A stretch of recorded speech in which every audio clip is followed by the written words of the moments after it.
Welcome to Wesley Impact. Great to have you joining us again. Later on, I'm going to be thinking about the cost of discipleship. And we're going to look at Wesley Mission's mentoring work through a men's woodwork shed, a programme that's being run in Sydney's West. And we catch up again with Aussie truck driving instructor and Shed Happens ministry founder, Ian Watto-Watson. Ian spent the last decade, really, setting up sheds all across the country. He chatted to us last year, and he's come back to share the release of his new book, Every Bloke's a Champion, Even You, and you see it on the screen now. Ian, it's great to have you on the show. What is it about this book that you think is important? Good to be here with you, Keith. This book, I think it's the book for blokes in Australia who don't read books. I wrote it in conversational language, the way I speak, and I wrote it so that a bloke can just pick it up, read a little or a lot, and he can get some gold out of it, and it can help him in his journey in life. And hopefully it's got some real deal issues that we all have to face as we do the journey of life. Look, and I know also because you've got a special passion for truckies, you've actually got your own voice on a CD too, haven't you, so that they can bang it in as they're driving?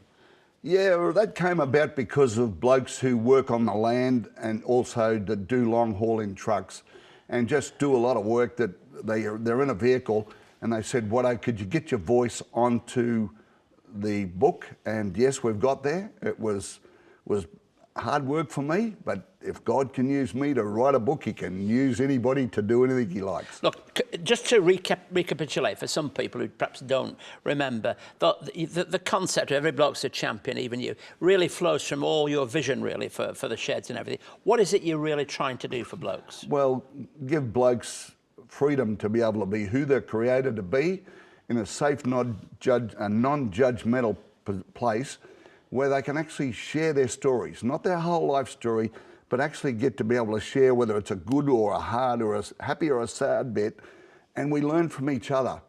And it just brings out a man, gives us freedom. Yeah. Yeah. I want to talk to you a bit later about this business about a man's heart and some of the reluctance that's there. But are you finding people responding to the sheds? Yeah, well, up at my truck yard, we'll get 150 to 200 blokes, and they come from every direction of life. Don't think that it's just for tradies and hands-on blokes. We've got a psychiatrist, we've got a doctor, we've got a police commissioner, we've got a top sportsman. All different areas of man come because they feel that they can contribute back into manhood. Aussie bloke's a good bloke, and he doesn't need a lot of fancy dress, bells and whistle stuff. He likes the real deal stuff, just to call it as it is and have a pretty easy night. And we try to have the night so that it's just low key, but we know where we're going with it, and it's helpful to each other. So from the burger to the banter, you're really communicating that, which is important. Well, as long as we cut out the BS factor, that's important. Absolutely, absolutely. Because an Aussie bloke, if he knows that it's we're getting a little bit preachy, or anyone preaches, or we're patronising, you know, we don't want to be there. But you know, a man, you can argue with a man's footy team, you can argue with a man's political bizzo, you can argue with a man's theology, but you can't argue with a man's story. And that's the goal when we can hear each other's story. We're going to come back in just a few moments. Before we continue, I'm going to hope you're going to enjoy with me an Aussie firefighter by day and a musician by night. Lee Cunningham is a regular on the show, and his song it highlights really the importance of mateship and esteeming others to bring out the very best in their lives. So here's Lee with Brothers.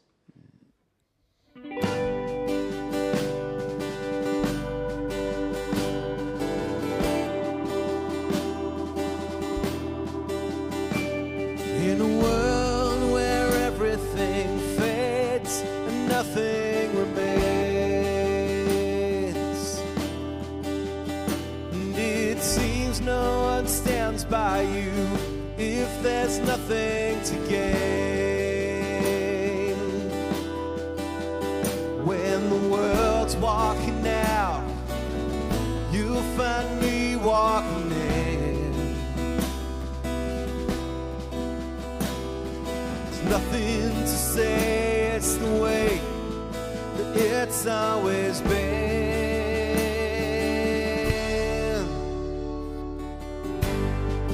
We are brothers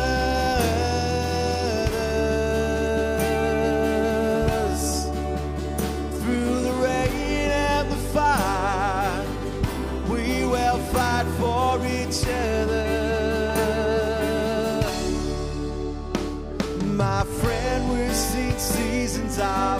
prosperity and of pain.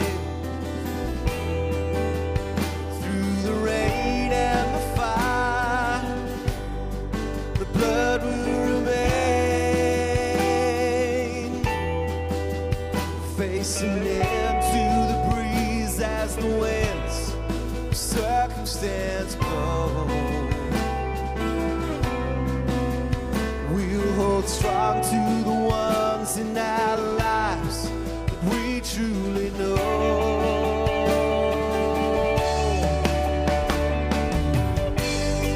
'Cause we are brothers.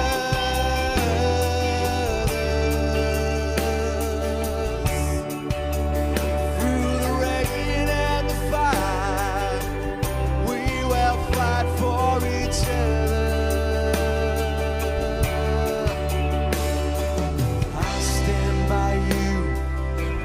Fight for you in the darkest of nights, so you know I'll be true. When they're walking out, I'm walking in. Through the rain and the fire, all the blood will remain. 'Cause we are brothers.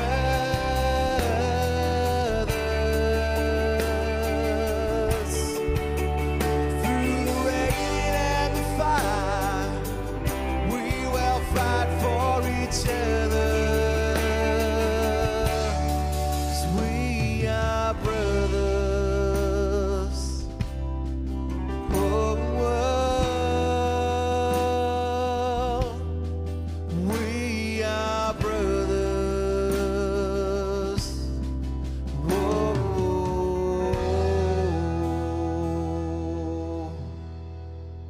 To commemorate 200 years of faith and pioneering care in Australia, Wesley Mission has released a publication documenting its work in the community.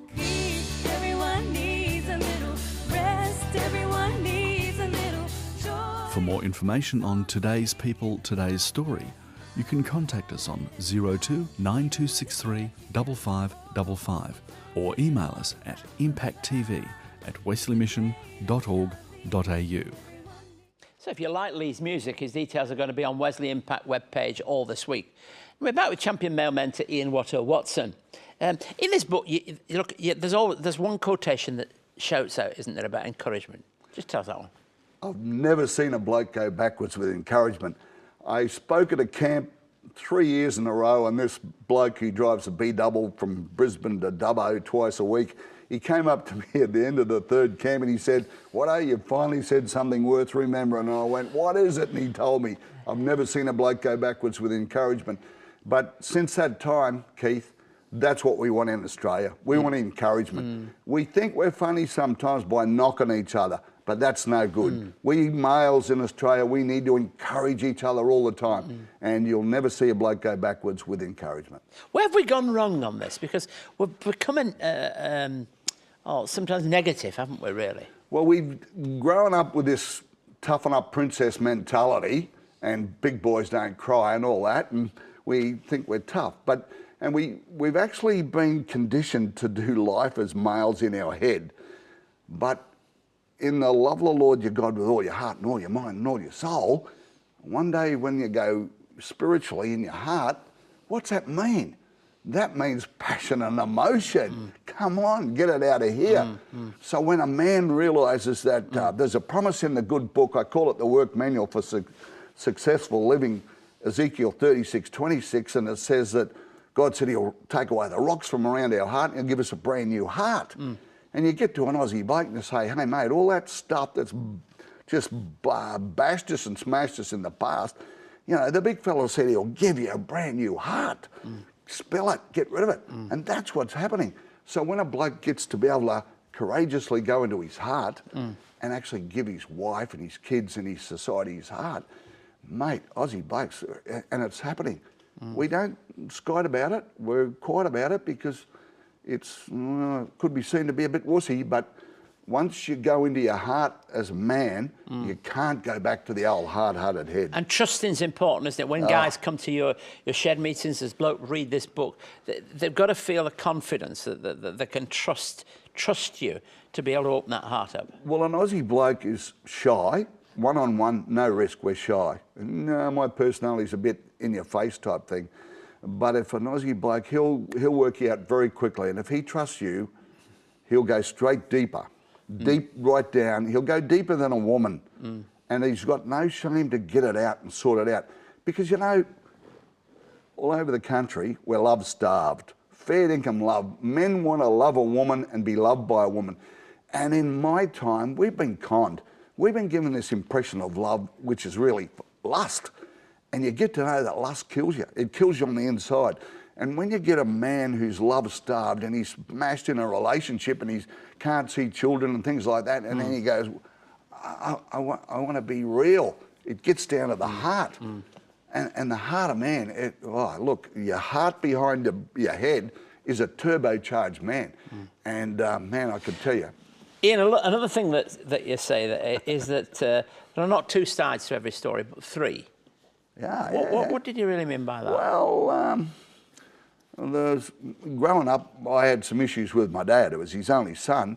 And when my mother, she died when I was 15, she was electrocuted, and I'd been really consumed by this lovely, fluffy mother-smother love, and my old man tried to shore me up, and, you know, I had some big issues with him. But so I went all through my life, you know, holding things against my father, who'd given me his absolute all. But, you know, when I actually got to trust God, and that took a bit, because you don't really learn trust day by day in the society you live. I actually said, well, what was it like for my father growing up in all this issue? And so he showed me. My old man worked his guts out for me.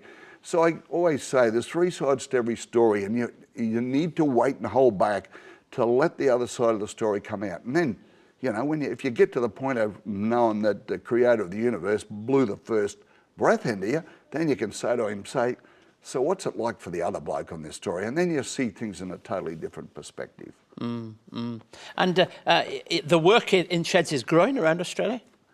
Bushfires, and it'll be under the radar, but one day when the big fella says, men of Australia stand up, we'll see 100,000 men stand up.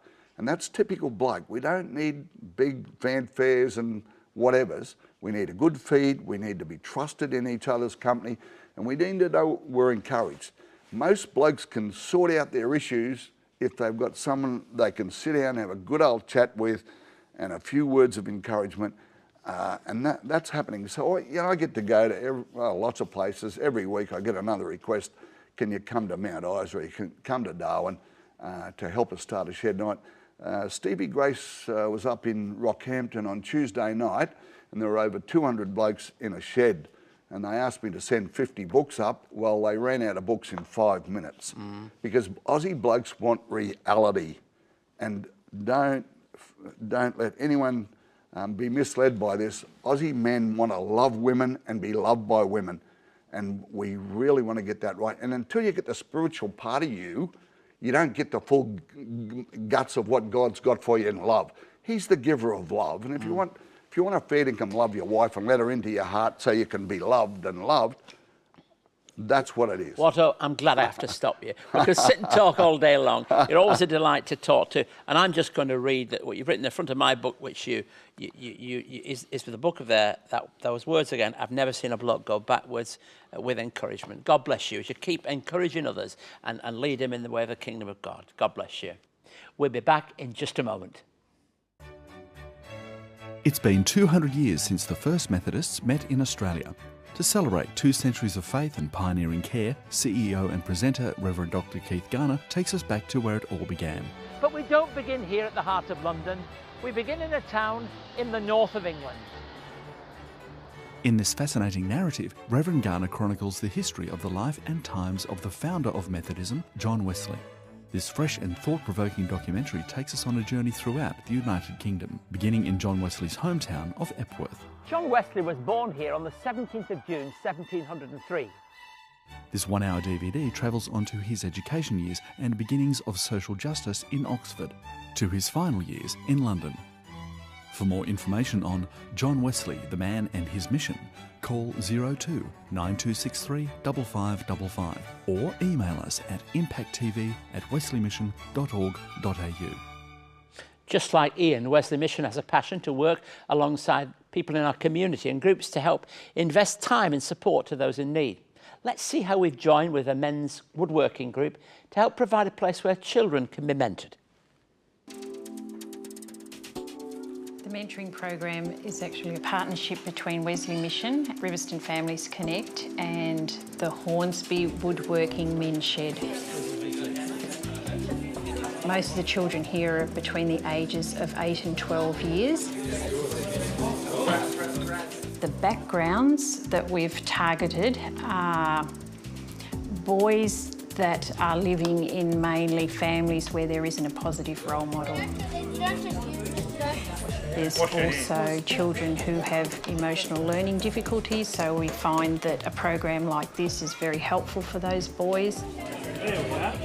There's children with ADHD, and also there's some children where their families are just experiencing social isolation. And we find that bringing them to a community program like this really helps with meeting other people and meeting other children. I think that mentoring is returning to the old traditions where the older, more wiser people in the community, men in this case, are coming here to actually guide the young children and with their more experienced life. Well, my name's Bruce Campbell and I belong to the Hornsby Woodworking Men's Shed. I suppose I like children and I enjoy my woodworking, and we just felt that if we could have be of some benefit to the scheme here, why not? We are mostly retired men and we have a little time on our hands, and you can't spend all your life working for yourself. The kids were a little shy at first. We found them to be very attentive and they wanted to do something. They came here wanting to do something, and that's the main thing. And the fact that they went home with a little toy or something in their hand at the end of the day meant that they had a sense of achievement. You'll find, especially with video games and PlayStations and things today, that they're more inclined just to stay at home and stay in their rooms. So this is getting the children out, it's getting them into the community, bringing them together, meeting people, meeting other peers and also the men, and it's just a really valuable experience. I feel that people in the community are now starting to talk about the program. They're ringing me to see when the program, if it's going to be on, why isn't it going to be on. The feedback that I'm getting from the parents is also the children are asking, when is that oh, I wish I could go there, can I go to that program again? So I guess, and people start to talk in the community about this program, this wonderful program where these men come along and we make these wooden toys. We are brothers.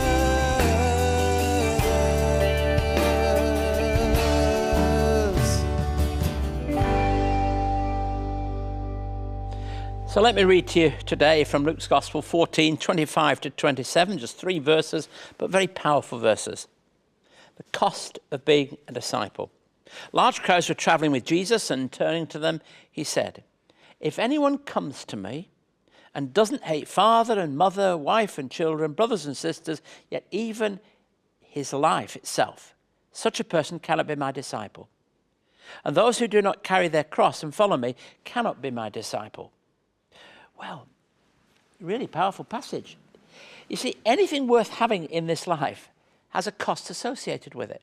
Now, that's the kind of man's talk that we've been just sharing together that most of us understand. It's direct. It's something all of us can get our heads around. Following Jesus Christ is really no different at all. I've talked before about comparisons in the New Testament. They're such an important part of the way in which we understand the gospel of Jesus. But here's one that really is a powerful one, but a difficult one. If anyone comes to me and doesn't hate father and mother, wife, Is Jesus really saying that we should hate people? No, I don't think so. What he's saying is that following Jesus, loving God and living that life is by comparison as if. It's that significant, the commitment and the involvement and the journey that we have in following Jesus. They are some of the most difficult words in the whole of the gospel. Being unwilling to count the cost prevents us being disciples. Now, that's certainly true. That if we're not prepared to count the cost, if we're not prepared to say, what does it mean for me to be a follower, and put that into the context of my daily life, then I'll never really know what it means to follow in the complete sense of that word. We're all wanting to be disciples, but to do that, we need to count the cost. And the counting of the cost becomes so real. It's something that Jesus himself demonstrated from this point on in Luke's gospel. It moves inexorably towards the cross, and at the cross we see the greatest cost of all. But what Jesus calls us to is following in the way of that cross.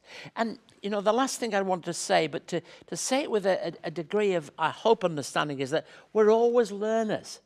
I mean, I would imagine that Watto's guys that go along to their shed, men and women in the way of discipleship, we're always learners. We've never really arrived there. We've never completed everything there is to learn about the gospel. It's always a journey. There's always something more. And when people came to follow Jesus, he didn't say to them, here we are, and hand feed them with a few ideas and say, that's the end of the story. He said, you've got to follow me.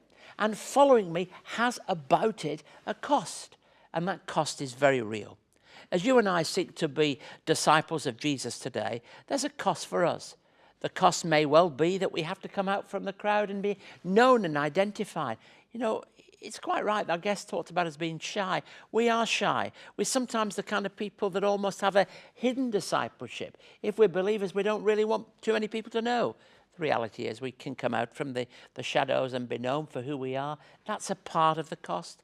The cost may well be that once we're known for that, we have to live by what we've said. And all of us know that one of the difficult things for us in discipleship is that we're not always all that we're cracked up to be. We're not always all that people want us to be. When you're a Christian minister or a leader, you know all too well, everybody knows what you're meant to be. But here, friends, the bad news. What's true for a Christian minister is true for everyone. We're all called to be those disciples, and we all know that there are times in which we fall back, but we're always learning.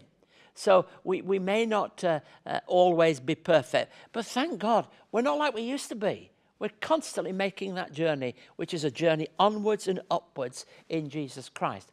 Always learning, always being prepared to count the cost. So when Jesus had the crowds following him and the disciples that came to him, when they came to him, when they were traveling with him, he turned to them and said, if anyone comes after me. He knew there must have been some considering it, thinking about it. You might be considering it. You might be thinking about it. My friend, if you are, count the cost. And once you have, you'll never regret it. Because there's nothing in this life and this world that's as exciting and meaningful as following Jesus Christ as your Lord and your Saviour. May God grant us that we're always learners. If you would like to know more about today's topic or for more on Keith's message, contact Keith by writing to Wesley Mission, Post Office Box A5555, Sydney South 1235, or email impacttv@wesleymission.org.au. As usual, I want to thank you for joining us. It's easy to catch Watto's fire and drive to encourage others to be the best that they can be. His vision and dream to partner with God in hosting Men's Shed in some of Australia's biggest venues is his dream. What's your dream? We leave with Greg Atwell singing, Be Thou My Vision. Till next week, goodbye and God bless you.